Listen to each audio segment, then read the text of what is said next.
Sorry for that, video જરાક pose થઈ ગયો હતો. સોરી, વિડીયો થોડોક કટ થઈ ગયો હતો. હવે આપણે નેક્સ્ટ વિડીયોથી મીન્સ કે થોડુંક કન્ટિન્યુ કરો, થોડુંક બાકી છે હજુ. તો નિમ્નતમ મૂલ્ય છે P10, મહત્તમ મૂલ્ય છે P20. તો આનો મતલબ એમ થાય કે ભાઈ P20 ભાઈ વધુ બાષ્પશીલ હશે, કારણ કે એનું મૂલ્ય વધારે છે, એટલે P20 કેવું હશે? વધુ બાષ્પશીલ હશે. P20 વધુ બાષ્પશીલ હશે કમ્પેરિઝન ટુ P10 કરતા. તો આવું લખી શકીએ કે P20 ગ્રેટર દેન P10, કારણ કે P20 કેવું હશે? વધુ બાષ્પશીલ હોય છે. તો બસ આટલે સુધીની તમારે રાઉલ્ટની થિયરી લખવાની છે. ક્લિયર થાય છે? હા કે ના? ચાલો, એક બસ આજે હવે થોડુંક જે સમજાવું છું એ તમારે થિયરીમાં નથી લખવાનું, પરંતુ તમારે શું કરવાનું છે ને? યાદ રાખવાનું છે. તો શું યાદ રાખવાનું છે હવે સમજો. મીન્સ કે થિયરી તો આટલે સુધી જ લખવાની છે. ચાલો, તો દ્રાવણ સાથે સંતુલનમાં રહેલી બાષ્પ કલાનું સંગઠન, મીન્સ કે દ્રાવણ સાથે જે બાષ્પ રહેલી છે, જે દ્રાવણ સાથે જે બાષ્પ રહેલી છે, એ બાષ્પ કલાનું જે સંતુલન છે એ આંશિક દબાણથી કઈ રીતના નક્કી કરી શકાય. તો સમજો, માની લેવું કે x1 અને x2, બુકમાં તમને y1 અને y2 આપેલા છે, પણ એ એકચ્યુઅલી મોલ અંશ જ છે. તો હું મોલ અંશને એઝ x1 અને x2 તરીકે દર્શાવવાનો પ્રયત્ન કરું છું. તો x1 અને x2 શું છે? આ x1 અને x2 શું કહેવાય? ઘટક 1 અને ઘટક 2 ના. તો ઘટક 1 અને ઘટક 2 ના અનુક્રમે બાષ્પ કલામાં મોલ અંશ છે. શબ્દ બોલું છું, ઘટક 1 અને ઘટક 2 ના બાષ્પ કલામાં મોલ અંશ છે. હવે શા માટે એ લોકોએ y લીધેલો છે એની વાત જો તમને કરું, શા માટે એ લોકોએ y લીધેલો છે, તો અહીંયા શબ્દ છે બાષ્પ કલામાં. મીન્સ કે જે બાષ્પમાં જે ઘટક 1 અને ઘટક 2 નો જે જથ્થો છે એને આપણે મોલ અંશ જ કહેશું. જથ્થાને આપણે મોલ અંશ કહીએ છીએ. તો બાષ્પ કલામાં જે જથ્થો છે, જે મોલ અંશ છે, એને દર્શાવવા માટે એ લોકોએ y1 અને y2 લીધેલા છે. પણ તમે x1 ને x2 લેશો તો પણ વાંધો નહીં, પણ બાષ્પ કલા છે માટે એ લોકોએ અલગ સિમ્બોલ લીધેલો છે. દ્રાવણમાં હોય તો એ લોકોને x1 ને x2 લીધેલા છે, પણ બાષ્પમાં હોય તો y1 અને y2 લીધેલા છે. તો જે બાષ્પ કલામાં જે મોલ અંશ છે તે ડાલ્ટનના આંશિક દબાણનો નિયમનો ઉપયોગ બી આપણે કરી શકીએ છીએ. શું કરી શકીએ? ડાલ્ટનના આંશિક દબાણના નિયમનો ઉપયોગ કરી શકીએ છીએ. આ સૂત્ર બી તમારે એમસીક્યુ માટે પણ યાદ રાખવાનું છે, દાખલા માટે બી યાદ રાખવાનું છે. ક્લિયર? થિયરી તો આટલે સુધીની જ છે, પણ આ જે 2 પોઈન્ટ છે માત્ર તમારે યાદ રાખવાનું છે. તો સમજો, તો ડાલ્ટનના નિયમ મુજબ આવા બાષ્પ કલામાં જે મોલ અંશ હોય તે એકબીજા સાથે કયો સંબંધ ધરાવે? તો યાદ રાખજો, તો P1 એટલે કે આંશિક દબાણ કોઈ પણ એક ઘટક, એક એટલે કોણ લેશું? યાદ રાખજો આ ચેપ્ટરમાં, એક એટલે દ્રાવક. અને જ્યારે હું લેવા P2, તો આ જે 2 છે એ 2 હંમેશા શું હશે? દ્રાવ્ય માટે હશે. એક એટલે દ્રાવક માટે, 2 એટલે દ્રાવ્ય માટે. તો બંનેના જે આંશિક દબાણ છે એ આંશિક દબાણ તેઓના મોલ અંશ x1 લેવો તો x1 બી લઈ શકો, y1, કારણ કે બાષ્પ કલા છે એટલે કોઈ y1 લીધેલા છે તો આપણે બી y1 લઈ લઈએ. x1 બી લઈ શકો, કોઈ પ્રોબ્લેમ નથી. તો P1 is equal to y1, P2 is equal to y2, ને સાથે સાથે આવશે P ટોટલ. આ સૂત્ર તમારે યાદ રાખવાના છે કે આંશિક દબાણ એ કોઈ પણ ઘટકનું આંશિક દબાણ ઇઝ ઇક્વલ ટુ મોલ અંશ અને કુલ દબાણના ગુણાકાર બરાબર હોય છે. સેમ ઘટક 2 નું આંશિક દબાણ એ તેના મોલ અંશ અને P total is equal to બરાબર હોય છે. તો બંને માટે કોમન લખેલું છે કે 1 2 માટે આપણે ભૂલી જઈએ તો P માટે લઈ લઈએ I એટલે કે કોઈ બી અંક મૂકી શકો. ઇઝ ઇક્વલ ટુ y ની નીચે I મૂકી દઉં અને લખી દઈએ P ટોટલ. ક્લિયર થાય છે? તો આ રીતનું તમારું જે સમીકરણ છે ડાલ્ટનના સ્વરૂપનું એ પણ તમારે શું કરવાનું છે? યાદ રાખવાનું છે. ક્લિયર થાય છે? તો હવે એક હેનરીનો જે નિયમ હતો એ હેનરીના નિયમની અંદર એક એનો દાખલો પણ આપેલો છે. તો દાખલાને સમજવાનો પ્રયત્ન કરીએ. મીન્સ કે એના પરથી દાખલા બી આવે છે. સેમ જે રાઉલ્ટનો નિયમ છે, રાઉલ્ટના નિયમમાં પણ શું હોય છે? એના એક્ઝામ્પલ હોય છે. તો સૌથી પહેલા આપણે દાખલાને સમજીએ. સોરી ફોર ધેટ, વિડીયો થોડોક હું પોઝ કરું છું પેજ લેવા માટે. ચાલો, હવે કોયડો નંબર 2.4.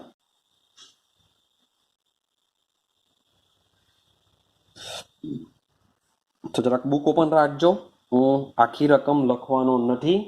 તો લખેલું છે અંદર, જો નાઇટ્રોજન વાયુને 293 કેલ્વિન તાપમાને, મારી પાસે શું છે, N2 વાયુ છે, મારી પાસે N2 વાયુ છે, એ N2 વાયુને 293 કેલ્વિન તાપમાને, તો N2 વાયુને 293 કેલ્વિન તાપમાને પાણીમાંથી પસાર કરવામાં આવે તો માની લો કે મારી પાસે એક બીકર છે, એમાં મેં શું ભરેલું છે, પાણી ભરેલું છે. ટેમ્પરેચર કેટલું છે આનું, 293 કેલ્વિન છે. હવે N2 વાયુ છે, એ N2 વાયુને હું શું કરું છું,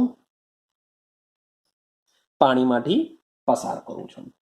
ને આ જે પાણી છે, એ પાણી આપેલું છે 1 લીટર. પાણી કેટલું છે, 1 લીટર છે. તો 1 લીટર પાણીમાં કેટલા મિલીમોલ N2 વાયુ ઓગળશે, એટલે કે દ્રાવ્ય થશે. ઓગળશે મીન્સ કે દ્રાવ્ય થશે. તો જ્યારે N2 વાયુને 1 લીટર પાણીમાંથી પસાર કરવામાં આવે તો ક્વેશ્ચન છે કે N2 વાયુ છે કેટલો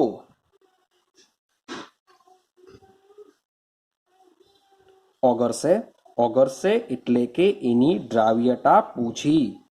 ને મેં તમને અગાડી બી કીધેલું છે કે કોઈ પણ ક્વેશ્ચનમાં જ્યારે દ્રાવ્યતા આવશે ત્યારે તમારે કયા નિયમનો ઉપયોગ કરવો પડશે, હેનરીનો ઉપયોગ કરવો પડશે. અને બીજું લખેલું છે, એવું ધારો કે N2, એવું લખેલું છે કે એવું ધારો કે જે N2 છે એ N2 0.987 બાર આંશિક દબાણ સર્જે છે. મીન્સ કે આ જે N2 છે શું છે, 0.987 બાર આંશિક દબાણ સર્જે છે. તો N2 માટે 298 કેલ્વિન તાપમાને હેનરીનો અચળાંક, ભાઈ આના માટે તમને હેનરીનો અચળાંક KH આપેલો છે 76.48 K બાર. શું છે, કિલો બાર છે. તો સમજો, સૌથી પહેલા અહીંયા જે ટ્વિસ્ટ આપી દીધેલું છે કે અહીંયા આંશિક દબાણ બારમાં આપેલું છે, અહીંયા આંશિક દબાણ કિલો બારમાં આપેલું છે. તો આપણે કરવું શું પડશે, કિલો બારનું કન્વર્ઝન શામાં કરવું પડશે, બારમાં. હવે કિલો છે એનું બારમાં કરવું હોય તો 76.48 ગુણ્યા 1000, એટલે આ કન્વર્ઝન થઈ જશે બારની અંદર. તો રકમમાં તમે આ બધું વસ્તુ લખવાથી મીન્સ કે બહુ પ્રોફિટ થશે. મીન્સ કે ના એકમો કઈ અવસ્થામાં છે તે બી તમને આઈડિયા આવી જશે. બધાને સરખા કરવા ખૂબ જ જરૂરી છે. હવે તમે સમજો કે મીન્સ કે KH આપી દીધેલો છે એટલે હેનરી અચળાંક વાપરવો પડે એ તો પાક્કું જ છે. પણ કેટલો દ્રાવ્ય થશે, તો દ્રાવણમાં કેટલો દ્રાવ્ય થશે એ એકચ્યુઅલી એનું મોલ અંશ પરથી ખબર પડે. દ્રાવ્ય થશે એટલે કે મીન્સ કે પાણીમાં એનો જથ્થો કેટલો હશે, જથ્થો એટલે કે મોલ અંશ. તો સૌથી પહેલા આપણે હેનરી અચળાંકનો ઉપયોગ કરીને આપણે શું શોધવું પડશે, એનો મોલ અંશ શોધવો પડશે. ને મોલ અંશ પરથી આપણે મોલ પર જવું પડશે. મીન્સ કે આપણે N2 ના મોલ શોધવાના છે કે પાણીમાં કેટલો N2 રહેલો છે, જથ્થો એટલે કે મોલ. તો મોલ અંશનો ઉપયોગ કરીને પછી શું શોધીશું, આપણે મોલ શોધીશું. તો આ પ્રકારે આપણે દાખલો ગણવાના છે. ક્લિયર છે? ચાલો, તો સૌથી પહેલા તમને આઈડિયા આવી ગયા હશે કે હેનરીનો નિયમ વાપરવાના છે. માટે લખવાનું અહીંયા હેનરીના નિયમ મુજબ. ચલો, હેનરીનો નિયમ શું છે, તો P is equal to KH into x. Clear? P is equal to KH into x. હવે કયા વાયુ માટે વાત કરીએ છીએ, N2 માટે અહીંયા લખી દેશું N2, અહીંયા બી લખી દેશું N2. ડન થયું આટલું? તો મારી પાસે KH પણ છે, સાથે સાથે આંશિક દબાણ ઓલરેડી બંને આપેલા છે. તો સૌથી પહેલા હું શું કરા, મોલ અંશ શોધી કરા. માટે x N2 is equal to, અને કરતા બનાવીએ, માટે P_N2 ના છેદમાં KH. આ રીતના થવાનું. તો ઇઝ ઇક્વલ ટુ P_N2 કેટલો છે, આંશિક દબાણ આપેલું છે 0.987 છેદમાં KH કેટલો છે, ચાલો ગુણ્યા 1000 બી આપણે જો કરી દઈએ તો આન્સર આવશે 60,76480. ક્લિયર છે? એટલે બંનેના એકમ કયા થઈ જાય, 12 થઈ જશે. આ બી થઈ જશે 12, બંને કેન્સલ થઈ જશે. ચાલો, તો આનો આન્સર તમે ચેક કરશો તો 1.29, ચેક કરી લેજો આન્સર, 1.29 ઇન્ટુ 10⁻⁻5. કોઈ એકમ નહીં આવશે કારણ કે મોલ અંશનો એકમ હોતો નથી. ડન? ચાલો, હવે સમજો તો આ તો મેં મોલ અંશ શોધી કાઢે કે ભાઈ આના પરથી મોલ અંશ આટલા છે. હવે તમને શું આપેલું છે? 1 લીટર પાણી, કારણ કે મારે 1 લીટર પાણીમાં કેટલો છે N2 એ શોધવાનું છે. તો મોલ અંશનો મતલબ શું થાય? મોલ અંશનું સૂત્ર છે મોલ અંશ ઇઝ ઇક્વલ ટુ પોતાના મોલ છેદમાં કુલ મોલ. કુલ મોલનો મતલબ શું થાય કે ચાલો ભાઈ N2 ના મોલ તો મારે શોધવાના જ છે. તો કુલ મોલમાં શું આવે? N2 ના મોલ પણ આવશે, સાથે સાથે પાણીના મોલ પણ આવશે. તો મારે સૌથી પહેલા પાણીના મોલ શોધવા પડશે. કારણ કે અહીંયા તમને સાઈડ પર લખીને આપું, આખર છેલ્લે લખવામાં આવે કે મોલ અંશનું સૂત્ર છે કે જેના પણ મોલ અંશ N2 ના શોધેલા છે, એટલે N2 ના મોલ અંશ બરાબર N2 ના મોલ છેદમાં કુલ મોલ. કુલ મોલમાં શું થવાનું? N2 ના મોલ વત્તા પાણીના મોલ, કારણ કે બીજું તો છે જ પાણી. તો ભાઈ આના તો શોધવાના છે મારે. આ આપણે શોધ્યું તો મારે H2O ના મોલ શોધવા પડશે ને પહેલા. ક્લિયર થાય છે? તો હવે આપણે શું કરીએ? સૌથી પહેલા H2O ના મોલ શોધવાનો પ્રયત્ન કરીએ. હવે પાણીની ઘનતા 1 છે, તમને આપેલું છે 1 લીટર પાણી. હવે 1 લીટર પાણીનો મતલબ એમ થાય 1 લીટર પાણી એટલે 1000 ગ્રામ પાણી. 1 લીટર પાણી એટલે મતલબ શું થાય? 1000 ગ્રામ પાણી. ચાલો, માટે H2O ના મોલ બરાબર વજન. વજન કેટલું? 1000 છેદમાં શું આવશે? એનો અણુભાર 18. તો મોલ બરાબર વજનના છેદમાં અણુભાર, પાણીનો અણુભાર આવશે 18. તો આનો આન્સર આવશે 55.55 મોલ. ક્લિયર થયું? ચાલો, હવે આપણે શું કરીએ? મોલ અંશના સૂત્રમાં મૂકી દઈએ. માટે xN2 ઇઝ ઇક્વલ ટુ, ચાલો આપણે શું કરીશું? નાઇટ્રોજનના મોલ શોધવાના છે, માટે N2 ના મોલ છેદમાં શું મૂકીશું? N2 ના મોલ વત્તા H2O ના મોલ. ક્લિયર છે? આ મોલ અંશનું સૂત્ર છે. તો આપણે મોલ અંશનું સૂત્ર મૂકી દીધું. ચાલો હજુ આગળ જઈએ. હવે વેલ્યુ મૂકવાનો મતલબ વેલ્યુ મૂકીએ. પણ ધારી લઈએ, ધારો કે N2 ના મોલ બરાબર N છે, એ લખી દઈએ. ધારો કે N2 ના મોલ બરાબર N, માટે શું થશે? ચાલો x2 ની વેલ્યુ, xN2 મીન્સ કે N2 ના મોલ અંશ આપણે શોધેલા છે 1.29 ઇન્ટુ 10⁻⁵ ઇઝ ઇક્વલ ટુ, આની જગ્યાએ n મૂકી દઉં, છેદમાં બી n, વત્તા H2 ના મોલ કેટલા? 55.55. હવે સમજો, એક સેન્ટેન્સ લખવાનું છે કે અહીં n એ 55.55 કરતા નાનો હોવાથી અવગણતા. આપણે શું કરીએ ને? અવગણી નાખીએ. તો થશે શું કે n પ્લસ 55.55 એપ્રોક્સિમેટલી આપણે લઈ લેશું 55.55 લઈ લેશું. તો હવે શું થવાનું? હવે આની જગ્યાએ હું ખાલી 55.55 મૂકા, તો એને આની સાથે ગુણી કરું, માટે n બરાબર 1.29 ઇન્ટુ 10⁻⁵ ગુણ્યા 55.55 થઈ જશે. તો આ બેનો ગુણાકાર તમે કરશો તો તમને આન્સર મળશે 7.16 ઇન્ટુ 10⁻⁵. એકવાર ચેક કરી લેજો. 7.16, સોરી ફોર ધેટ, અહીંયા 4 આપેલા છે, ચેક કરી લેજો. તો 7.16 ઇન્ટુ 10⁻⁴ મોલ તમને આન્સર મળશે. ક્લિયર થયું? 7.16 ઇન્ટુ 10⁻⁴ મોલ. આ કોના આવ્યા? N2 ના મોલ. રેડી? ચાલો હવે સમજો. તો આ તો મોલ છે, પણ જે N2 હોય છે એ N2 કેવો હોય છે? ખૂબ જ ઓછા પ્રમાણમાં હોય છે, જે દ્રાવ્ય હોય છે. કારણ કે પાણીમાં N2 વાયુ બહુ દ્રાવ્ય થતો નથી. માટે આપણે જે મોલ આપેલા છે એ મોલનું કન્વર્ઝન શામાં કરીએ? મિલીમોલમાં કરીએ. તો મિલીમોલમાં જો કરવું હોય તો શું કરવું પડશે? તો મિલીમોલ મીન્સ કે નાના એકમમાં જવાનું છે. મોલ મોટો એકમ છે, આપણે નાના એકમમાં જવું છે. માટે N2 ના, સોરી ફોર ધેટ, N2 ના મોલ બરાબર 7.16 ઇન્ટુ 10⁻⁴. આન્સર તમારો આવતો છે. મારે મિલીમોલમાં જવું છે તો હું શું કરા? ગુણ્યા 10⁻³ ગુણ્યા 1000 કરી દેવા, માટે કન્વર્ઝન થઈ જશે 0.716 મિલી મોલ. તો આ પ્રકારે શું કરી શકો, તમે ઇઝીલી દાખલો કરી શકો છો. ક્લિયર થાય છે? તો ઇઝી દાખલો છે, મીન્સ કે આ મુજબના દાખલા પૂછાતા હોય છે હેનરીના, તો જે તમને ઇઝીલી આવડી જશે. ક્લિયર થાય છે? ચાલો, સેમ એ જ પ્રમાણે આપણે એક બીજો એક્ઝામ્પલ જોઈએ. કોયડો 2.5.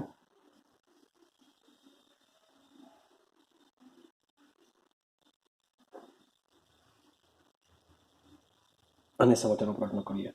હવે સમજો શું આપેલું છે. તો 298 કેલ્વિન તાપમાને ક્લોરોફોર્મ આપેલો છે અને ડાયક્લોરોમિથેન, અને બીજું આપેલું છે ડાયક્લોરોમિથેન.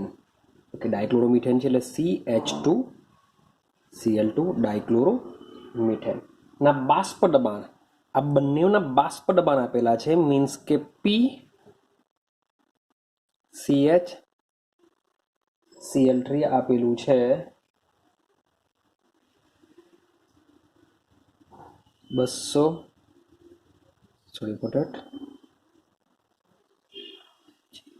અને CH2Cl2 આપેલું છે તમને, સોરી ફોર ધેટ, આપેલું છે આંકડો 415 મિલીમીટર Hg આપેલું છે. ચાલો, તો પેલી કન્ડિશન, એક કન્ડિશન આપેલી છે કે 298 કેલ્વિન તાપમાને 25.5, તો 25.5 ગ્રામ CH Cl3 અને 40 ગ્રામ CH2Cl2 ને મિશ્રણ કરી બનાવેલા દ્રાવણનું બાષ્પ દબાણ, મીન્સ કે આ બંને આટલા ગ્રામમાં આ બંનેને જો મિશ્રણ કરવામાં આવે તો બનાવેલા દ્રાવણનું શું કરવાનું છે, બાષ્પ દબાણ. બનાવેલા દ્રાવણનું બાષ્પ દબાણ એટલે કે પી ટોટલ શોધવાનું. આ પહેલી કન્ડિશન આપી.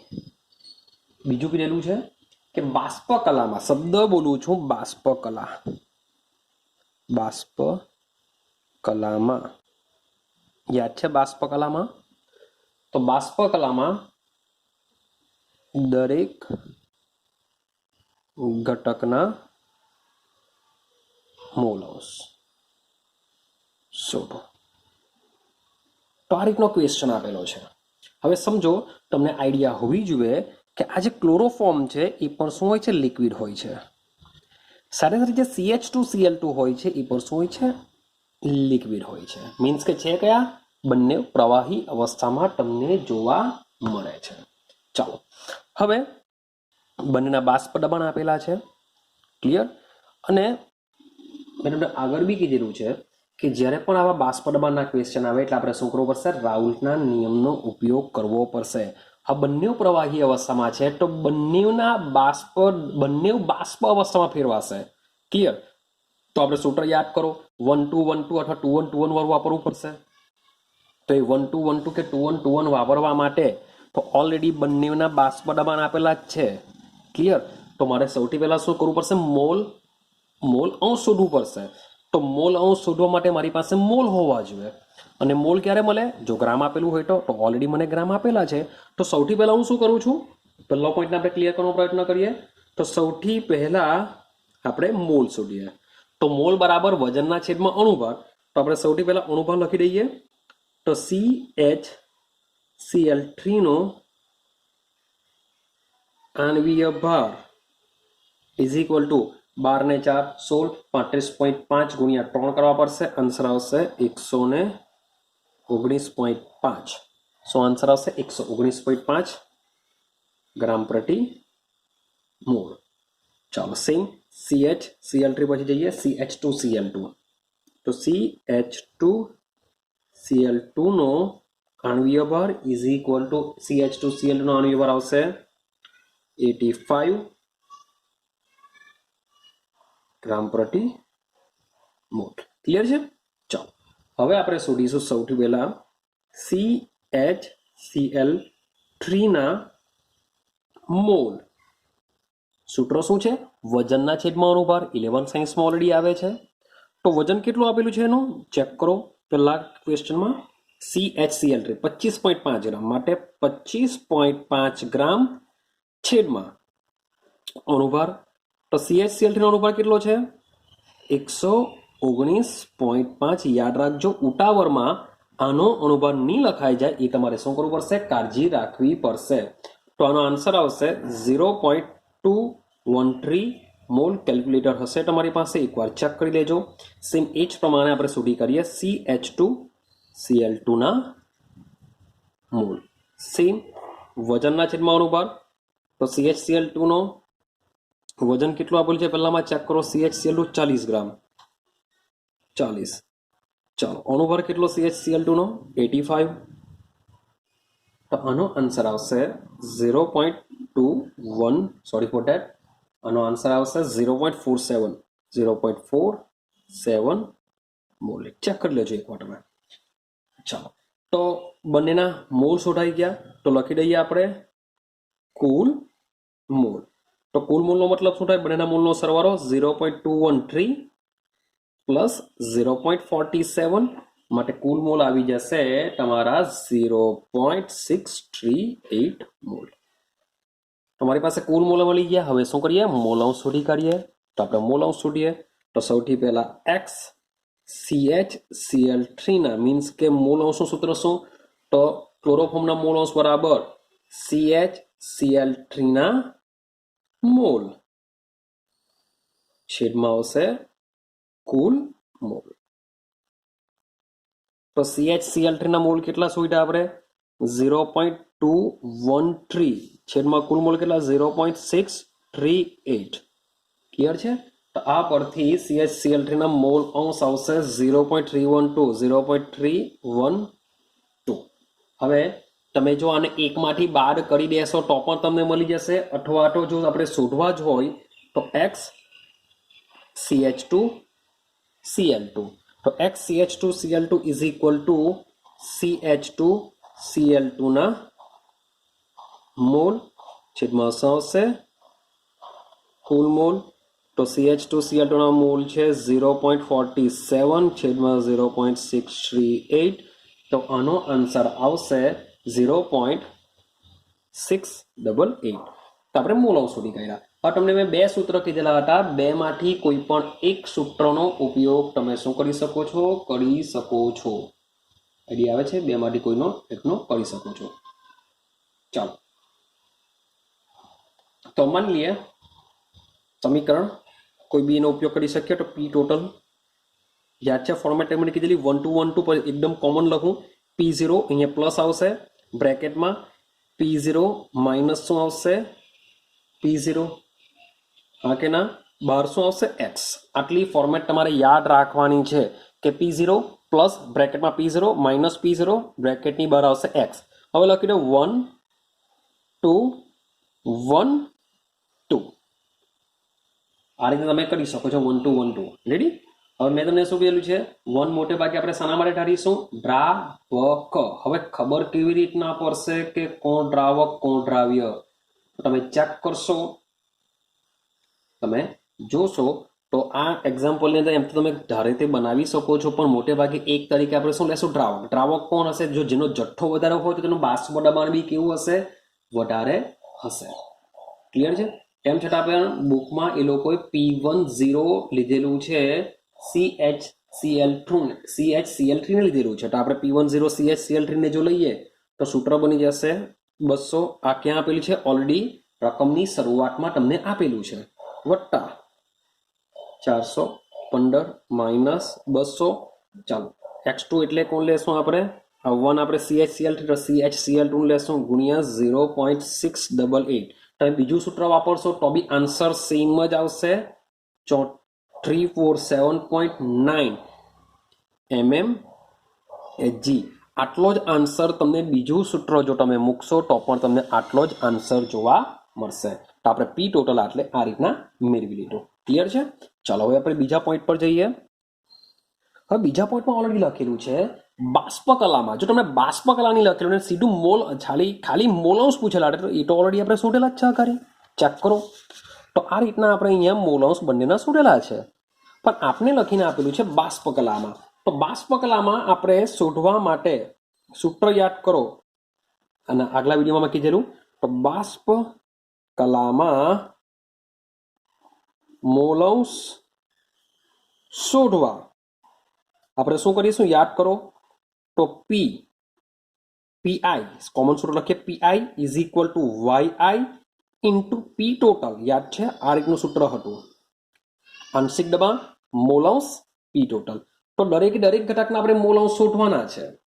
દરેક ઘટકના આપણે શું શોધવાના છે? મોલ અંશ શોધવાના છે. તો આપણી પાસે પી ટોટલ પણ છે. ક્લિયર? તો આપણે ઉપયોગ કરીને શોધી કાઢીએ. ચાલો હવે સમજો. આપણે શોધવાનું છે વાયઆઈ. તો વાયઆઈ ઇઝ ઇક્વલ ટુ થશે પીઆઈના છેદમાં પી ટોટલ. હવે ફોર્મમાં આવી જઈને શોધી નહીં કરું કે પીઆઈ જે શરૂઆતમાં આપેલા છે બાષ્પ દબાણ તે પીઆઈ ની કહેવાશે. અહીં પીઆઈ નો મતલબ શું થાય? આંશિક દબાણ. તમને જે દબાણ આપેલા છે એ બધા શુદ્ધ અવસ્થાના છે, P0 ના આપેલા છે. મારે તેનો ઉપયોગ જો તમે અહીંયા કરી નાખશો તો તમારો દાખલો ખોટો પડશે. તો યાદ રાખજો, તમારે સૌથી પહેલા શું કરવું પડશે? પીઆઈ શોધવા પડશે, એટલે કે બંનેના આંશિક દબાણ શોધવા પડશે. તો આંશિક દબાણ પહેલા શોધીએ. CH2Cl2 ઇઝ ઇક્વલ ટુ, હવે કેવી રીતના શોધી શકાય? તો એના જે મોલ અંશ છે, મોલ અંશ મીન્સ કે XCH2